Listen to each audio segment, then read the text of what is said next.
O Livro dos Espíritos, Allan Kardec. O Livro dos Espíritos, a codificação espírita. O Livro dos Espíritos não é, porém, apenas a pedra fundamental ou o marco inicial da nova codificação, porque é o seu próprio delineamento, o seu núcleo central e, ao mesmo tempo, o arcabouço geral da doutrina. Examinando-o em relação às demais obras de Kardec, que completam a codificação, verificamos que todas essas obras partem do seu conteúdo. Podemos definir as várias zonas do texto correspondentes a cada uma delas. Assim como na Bíblia, há um núcleo central do Pentateuco, e no Evangelho, o do ensino moral do Cristo, em O Livro dos Espíritos, podemos encontrar uma parte que se refere a ele mesmo e ao seu próprio conteúdo. É o constante dos livros 1 e 2 até o capítulo 5.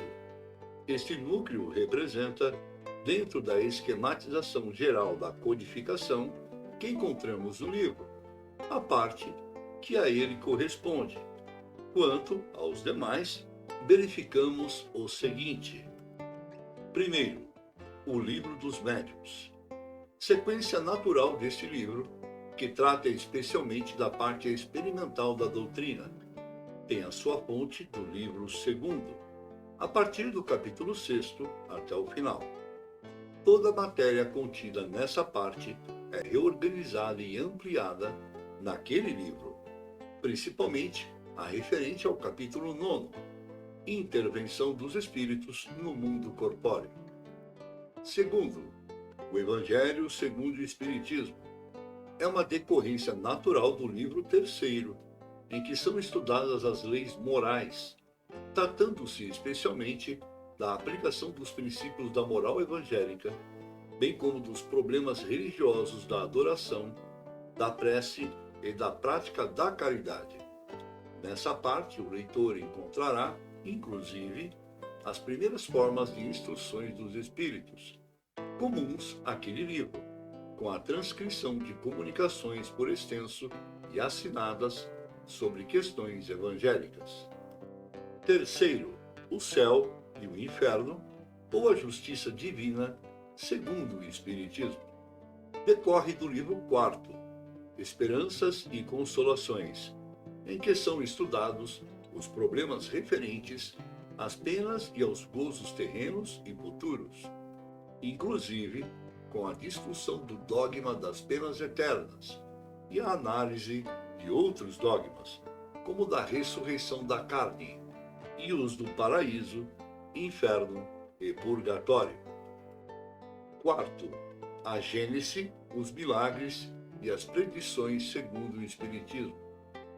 Relaciona-se aos capítulos 2, 3 e 4 do livro 1 e capítulo 9, 10 e 11 do livro 2, assim como a parte dos capítulos do livro 3 que tratam dos problemas genésicos e da evolução física da Terra.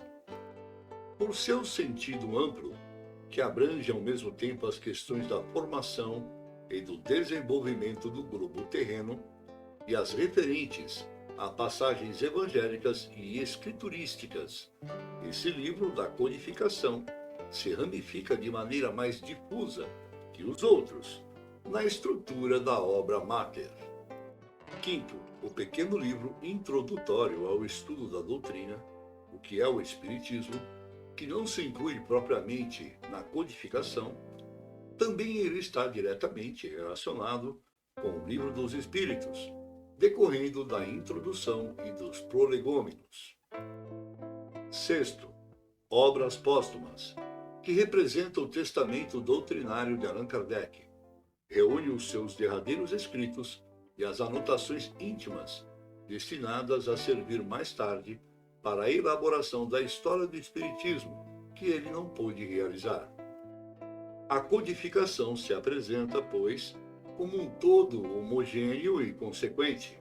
À luz desse estudo, caem por terra as tentativas de separar de um ou outro livro do bloco da codificação, como possível expressão de uma forma diferente de pensamento. E note-se que as ligações aqui assinaladas, de maneiras apenas formal, podem e devem ser esclarecidas em profundidade, por um estudo minucioso do conteúdo das diversas partes de O Livro dos Espíritos em confronto com os demais livros. Este estudo exigiria também uma análise dos textos primitivos, como a primeira edição deste livro e a primeira de O Livro dos Médiuns e do Evangelho segundo o Espiritismo, pois, como se sabe, todas essas obras foram ampliadas por Kardec depois de suas primeiras edições, sempre sob a assistência e orientação dos espíritos. Num estudo mais amplo e profundo, seria possível mostrar-se o desenvolvimento de certos temas, que apenas colocados pelo Livro dos Espíritos vão ter a sua solução em obras posteriores.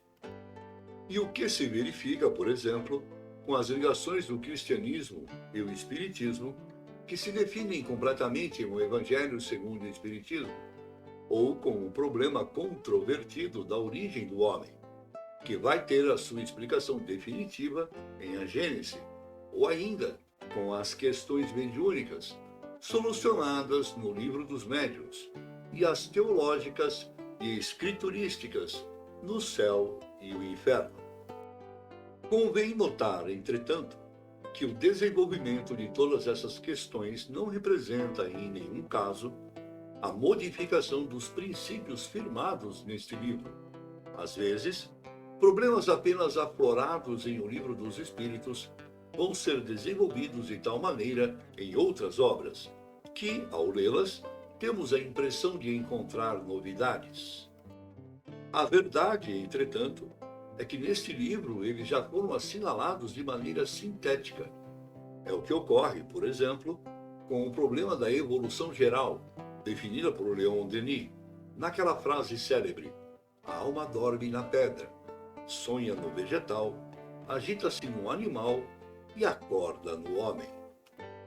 Veja-se, a este respeito, a definição do item 540 deste livro, que para maior fidelidade a reproduzimos. É assim que tudo serve, tudo se encadeia na natureza, desde o átomo primitivo até o arcanjo, pois ele mesmo começou pelo átomo, admirável lei de harmonia, de que o vosso espírito limitado ainda não pode abranger o conjunto.